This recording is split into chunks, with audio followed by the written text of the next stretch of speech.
Le 5 octobre 2000, Slobodan Milošević était chassé du pouvoir en Yougoslavie, devenu Serbie. 25 ans plus tard, Zoran Živković, l'un des acteurs majeurs du soulèvement populaire, raconte de l'intérieur ces événements qui ont changé le cours du pays. On avait décidé de prendre le Parlement à 14 heures. Le commandement du 63e régiment de parachutistes, basé à Ni, nous a fait savoir que leurs hélicoptères étaient tombés en panne. En Moldavie, les pro-européens du PA ont remporté une victoire sans appel contre les pro-russes du bloc patriotique, confirmant la voie européenne du pays, avec en ligne de mire une adhésion en 2028.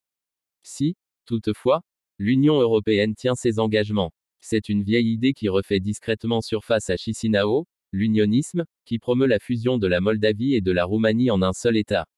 En vogue au moment de l'effondrement de l'Union soviétique, ce courant a perdu progressivement de sa force après l'indépendance de la Moldavie en 1991 et semblait même devenu résiduel dans l'opinion publique avant de retrouver de la vigueur.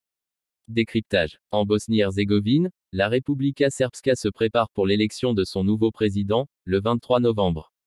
Mis hors jeu par la justice, Milorad Dodik, l'homme fort de l'entité, a reconnu ne plus en être le président, mais sans renoncer à peser de tout son poids face à une opposition qui s'organise.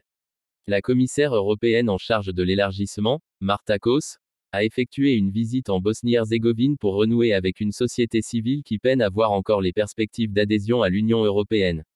Bref, une visite pour essayer de ne pas désespérer Sarajevo. Mais à qui profite vraiment le nouveau port de Durrës, en Albanie? Le projet de création d'un Dubaï de la Méditerranée, dans lequel on retrouve un certain Mohamed Al-Abar, l'un des plus gros promoteurs immobiliers au monde et une personnalité très influente au Moyen-Orient, est entaché par l'opacité et les soupçons de corruption.